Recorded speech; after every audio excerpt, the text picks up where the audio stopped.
Helo, a chroeso i gyflwyniad Carlam Cymru gyda e-ysgol. Heddiw fyddwn edrych ar y cwrs Hanes TGAU ac yn benodol America yn y 20au. Byddwn nhw'n canolbwyntio ar y newidiadau mawr a ddigwyddodd yn y cyfnod hwn, sef mewn fideo, hiliaeth, trosedd, ffyniant, adloniant, ac wrth gwrs rôl menywod a'r newid mawr yn ei rôl yn y gymdeithas. Felly mewn fideo, pam mor bwysig yn y cyfnod hwn? Roedd gan America bolisi drws agored. Roedd pob cwr o'r byd yn gallu symud yno i ddechrau bywyd newydd.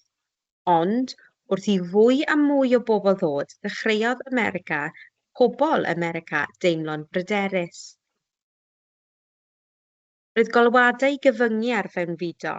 Roedd llawer yn ofni pobl newydd oherwydd pethau fel y bygythiad coch. Beth ydy'r bygythiad coch? Ie, da iawn. Ofn yr oedd comunyddion yn ceisio cipio'r wlad. Dechreuodd cyrchoedd Palmer i arestio pobl o dan amheuaeth. Ac wrth gwrs, digwyddodd achos enwog iawn o dau fewn fidwr a gafodd ei gyhuddo ac yn y diwedd ei dienyddio heb brawf teg iawn. Gario ymlaen, i feddwl am enghreifftiau o bobl o fewn y Deyrnas Unedig yn teimlo'n ofn o mewnfudwyr pobl yn mudo i fewn i'r gwlad, a gweld os oes yna unrhyw beth tebyg i'r hyn sy'n digwydd nawr ac America yn y 20au. Na i roi eiliad bach i chi ystyried hyn.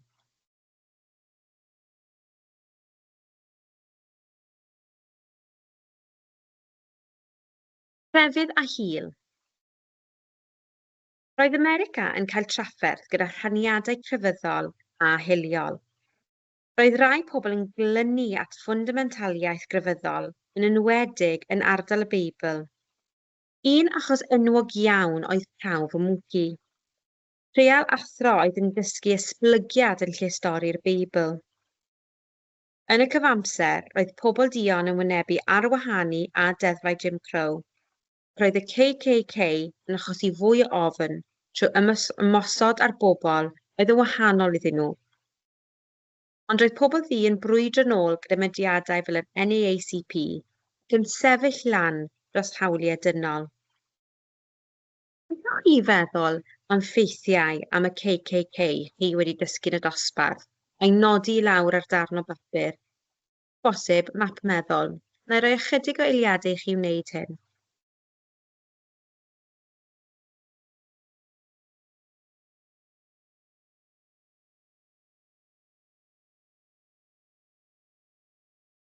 Trosedd a llygredd America droseddol. Yn ystod y 20au, roedd gwaharddiad yn golygu na chaniatawyd gwerthu alcohol. Wnaeth hyn ddim atal pobl. Cafodd speakeasies ei sefydlu, sef tafarndau cudd. Gwelwyd troseddwyr fel Al Capone yn rhedeg gangiau mawr. Digwyddodd hyd yn oed cyflafan dydd San Ffoland pan laddodd gang Al Capone ei wrthwynebwyr. Roedd Llywodraeth America hefyd yn llygredig gyda sgandaliau lle gwerthwyd tir cyhoeddus i ffrindiau llywodraeth yn gyfrinachol.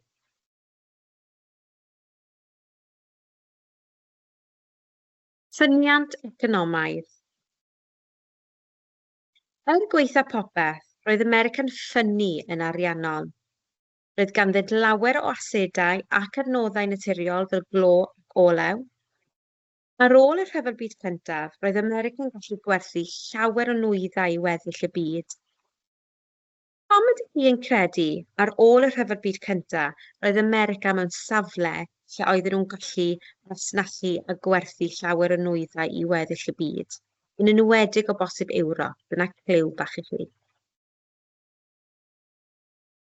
Ie, wrth gwrs, ar ôl difrod Rhyfel Byd Cyntaf yn Ewrop, oedd America mewn sefyllfa cryf iawn, lle oedd modd iddyn nhw werthu gweddill eu nwyddau neu'r holl nwyddau yma i weddill y byd. Roedd pobl yn prynu nwyddau ar hir bwrcras, sef talu nôl fesul tipyn bob mis. A diolch i trydaneiddio, Mas gynhyrchu, roedd nwyddau'n rhatach ac ar gael i bawb. Cefnogodd y Llywodraeth polisïau gan adael i busnesau dyfu heb lawer o rheoli.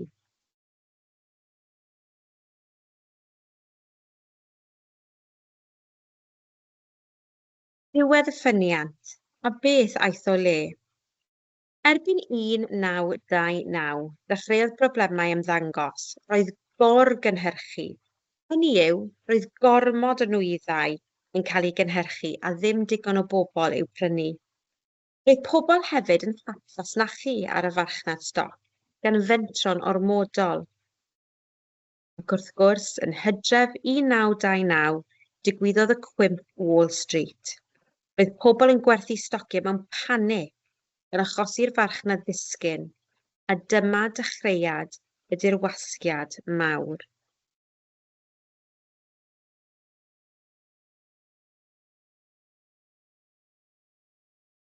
Adloniant yn y 20au.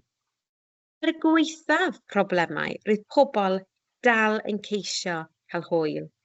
Roedd sinema'n enfawr gyda sêr fel Charlie Chaplin i chi'n gweld ar y sgrin nawr.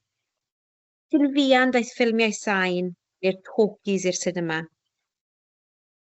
Cerddoriaeth jazz oedd y don newydd gyda bandiau'n chwarae yn y clybiau yfed cudd. Ydych chi'n cofio enw y clybiau yfed cudd neu'r tafarndau cudd? Ie, speakeasies, da iawn. Oedd y radio a'r gramoffon yn caniatáu gerddoriaeth gyrraedd cartrefi ledled America, a roedd pawb yn dawnsio'r Charleston.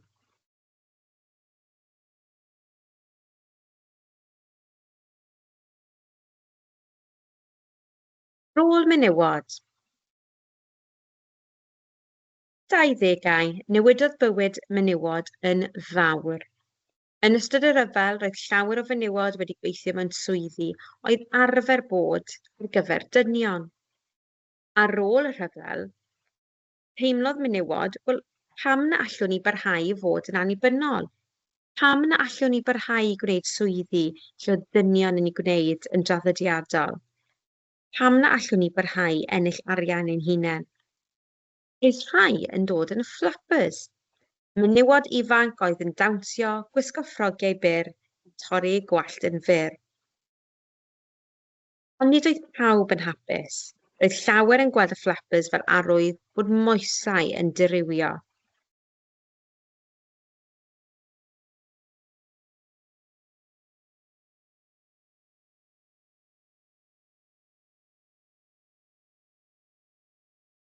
Nawr, dyma yna nifer o adnoddau adolygu ar gael i chi.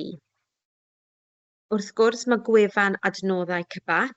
Ar wefan adnoddau cybac, mae na fodiwlau, ac ar y modiwlau yma, mae rhain yn arwain i trwy y cwrs fesul rhan o'r fanyleb. Maen nhw yn adnoddau hynod o ddefnyddiol. Nid yn unig maen nhw'n cynnwys y wybodaeth, sef y cynnwys sydd angen i chi ddysgu ar gyfer yr arholiadau. Ond hefyd mae yna dasgau hefyd fydd yn eich arwain chi trwy'r cwrs. Bydd yn arwain chi i ddatblygu amrywiaeth o sgiliau sydd angen arnoch chi ar gyfer y cymhwyster hon. Ac wrth gwrs mae modd wneud hyn ar eich lluniadur, eich iPad neu eich ffôn. Felly does dim gwir esgus i chi beidio adolygu. Os ych chi ar y bus ar y ffordd adre o ysgol, mae modd i chi agor y modiwlau yma ar eich ffôn.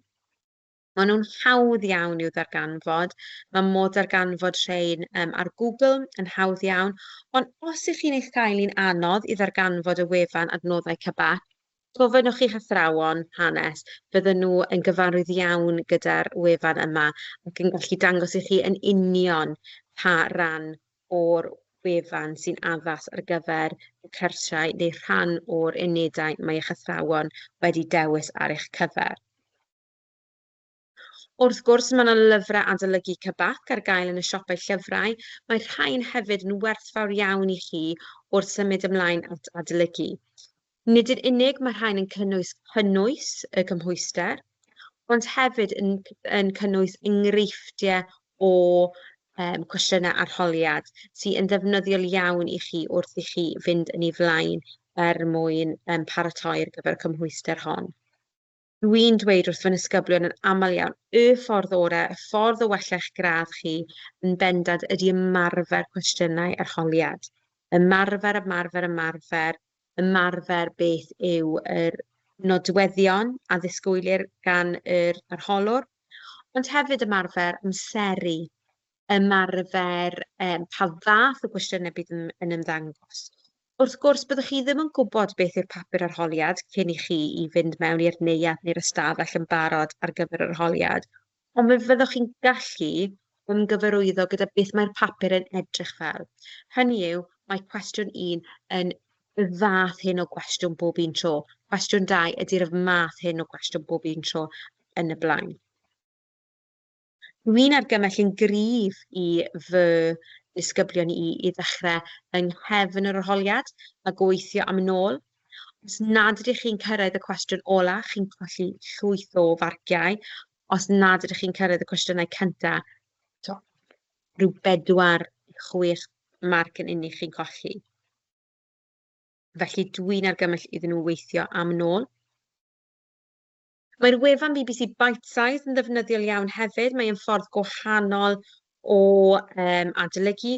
Wrth gwrs, gyda gwefannau dyddiau yma, chi'n gallu gofyn i'r gwefan i ddarllen allan yr cwestiwn i'r cynnwys, felly eto dim esgus os chi ar fws yn cerdded i'r ysgol, y modd gwrando ar y wybodaeth yma. A wedyn, wrth gwrs, gwefan Carlam. Dwi'n annog yn gryf iawn i chi wneud ydy edrych nôl ar yr cyflwyniadau gynt, y cyflwyniadau sy'n edrych ar y cymhwyster hon, yn edrych ar y gweddau o sut i ateb cwestiwn arholiad, edrych ar y gweddau beth sy'n ddisgwyliedig ohonoch o ran yr arholwr, pa tips ac yn y blaen. Dwi wedi tywys chi yn y cyflwyniadau yn y blynyddoedd cynt trwy nifer fawr o'r gweddau yma. Felly mae hynny yn holl bwysig i chi, ac hefyd yn ffordd da iawn o ymgyfarwyddo gyda sut i ateb cwestiwn arholiad.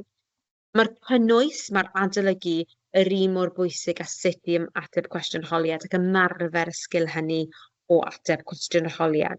Felly mynnwch golwg ar y wefan Carlam mwyn sicrhau gyda chi yr holl wybodaeth cyn cychwyn.